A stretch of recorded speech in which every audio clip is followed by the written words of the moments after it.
এত ভালো লাগে এই রেসিপিটা খেতে, আপনারা বাড়িতে ট্রাই না করে দেখলে বুঝতে পারবেন না। তো নমস্কার বন্ধুরা, আশা রাখছি আপনারা সকলে খুব ভালো আছেন, সুস্থ আছেন। আজকে আমি আপনাদের সাথে সিমের একটা দারুণ রেসিপি শেয়ার করব। আশা রাখছি আপনাদের ভালো লাগবে। এই রেসিপিটা দুর্দান্ত হয় খেতে। কোনো রকম খুব বেশি ঝামেলা ছাড়াই বাড়িতে যদি মাছ মাংস না থাকে তাহলে এই রেসিপিটা বানিয়ে দেখতে পারেন। এই রেসিপিটা দিয়েই কিন্তু এক থালা ভাত খাওয়া হয়ে যাবে, আর অন্য কিছুর দরকার পড়বে না।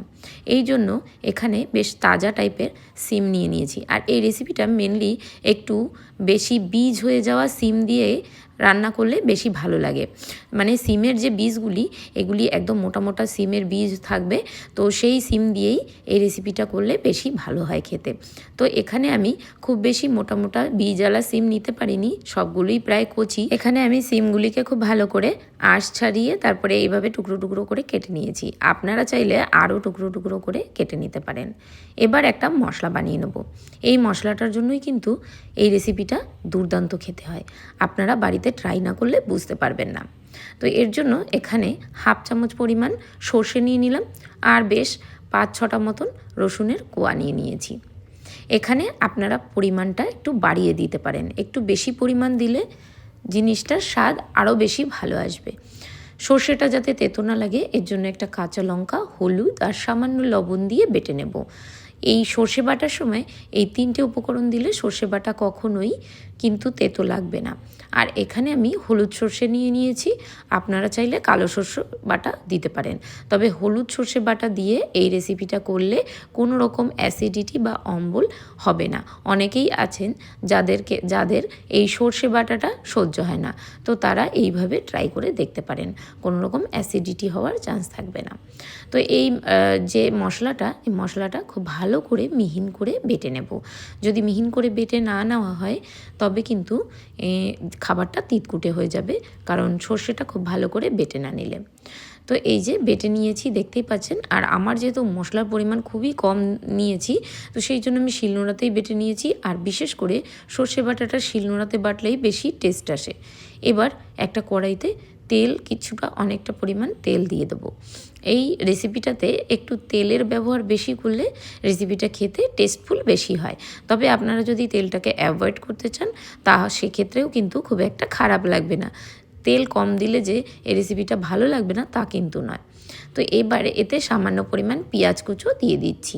পেঁয়াজ কুচো এখানে আপনারা চাইলে আর একটু বেশি পরিমাণ দিতে পারেন, তবে আমি পরিমাণ মতনই দিচ্ছি।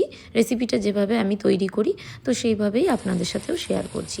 এবার এর মধ্যে বেশ অনেকটা পরিমাণ কাঁচা লঙ্কা দিয়ে দিয়েছি, কারণ রেসিপিটা একটু ঝাল ঝাল খেতে ভালো লাগে। এবার স্বাদ মতন লবণ, আর দিয়ে দেবো হলুদ আর লবণ দিয়ে খুব বেশি সময় নাড়াচাড়া করব না, কারণ খুব বেশি সময় নাড়াচাড়া করলে এই হলুদটা পুড়ে গিয়ে তরকারির স্বাদটা কিন্তু খারাপ আসবে।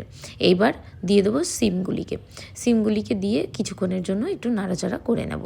আর সিম যেহেতু ধুয়ে নিয়েছি, সিমের মধ্যে বেশ অনেকটা জল ছিল, তো এই জল থাকার ফলে কোনো রকম কিন্তু সমস্যা হবে না, কারণ জল থাকার জন্য বরং আরও ভালো। আর যদি জল ঝারিয়ে নেন তবে আপনারা একটু জলের ছিটা দিয়ে এটাকে খুব ভালো করে সেদ্ধ করে নেবেন। তো এখানে দেখতেই পাচ্ছেন আমি ঢাকা দিয়ে বেশ অনেক সময়ের জন্য সেদ্ধ হতে দিয়ে দিয়েছিলাম। এবার আমি একটু চেক করে নেব যে এটা সেদ্ধ হয়ে গেছে কিনা। সেদ্ধ না হলে এটাকে আবারও একটু নাড়াচাড়া দিয়ে তারপরে কিন্তু ঢেকে দেব। আমার রেসিপিগুলি আপনাদের কেমন লাগছে আমাকে জানাতে একদম ভুলবেন না। আর যদি ভালো লেগে থাকে তাহলে আমার চ্যানেলটিকে সাবস্ক্রাইব করে আমার পাশে থাকার অনুরোধ রইল। তো দেখতেই পাচ্ছেন এখানে শিমগুলি কিন্তু খুব ভালোভাবে সেদ্ধ হয়ে গেছে।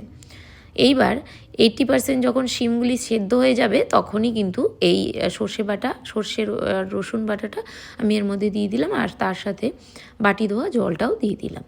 এই জলের ফলে এই যে শিমটা আরও একটু বেশি পরিমাণ সেদ্ধ হয়ে যাবে।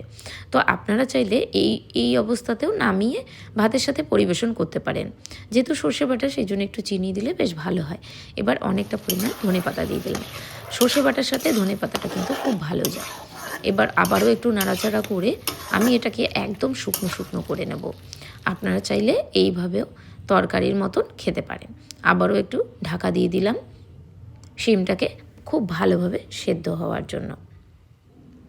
বেশ অনেক সময়ের জন্য ঢাকা দিয়ে দেবো।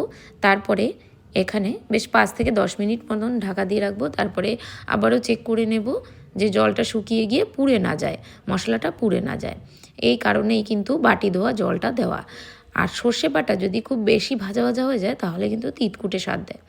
এই জন্য দেখবেন, ফলো রাখবেন যাতে একদম ভাজা ভাজা না হয়ে যায়। তো দেখতেই পাচ্ছেন আমি এইভাবে একটা চামচের সাহায্যে এইভাবে থেতো থেতো করে একদম কচুর শাক যেমন রান্না করা হয় তো সেইভাবে কিন্তু এটাকে একদম ম্যাশ করে দিয়েছি। আপনারা চাইলে মিক্সিতে পেস্ট করে নিতে পারেন ঠান্ডা করে, তবে মিক্সিতে পেস্ট করলে সেই টেস্টটা আসবে না, এই রেসিপিটার যে আসল টেস্ট। এইভাবে হাতার সাহায্যেই থেতো থেতো করে নেবেন, সেক্ষেত্রে এই রেসিপিটা বেশি ভালো লাগবে। কারণ এই যে এই বীজগুলি ভাতের সাথে দিয়ে খেতে ভীষণ ভালো লাগে। আর যদি আপনারা মিক্সিতে পেস্ট করে নেন তাহলে কিন্তু এই বীজগুলো থাকবে না, গোটা গোটা থাকবে না।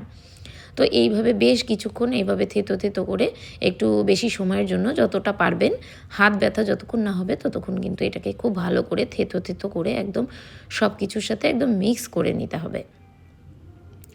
মিক্স করতে করতে দেখবেন এইভাবে কিন্তু কড়ার গায়ে লেগে যাচ্ছে, একদম শুকনো শুকনো হয়ে গেছে।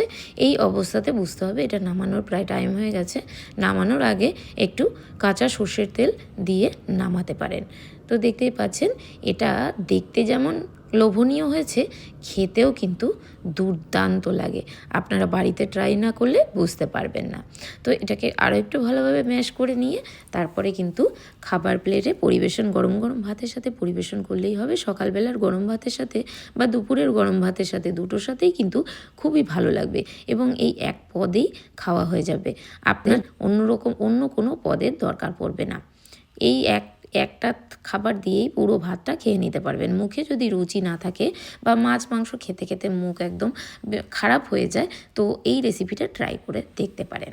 এই রেসিপিটা খুবই ভালো লাগে। তো আজকের মতন ভিডিওটা এখানেই এন্ড করছি, দেখা হচ্ছে নেক্সট ভিডিওতে।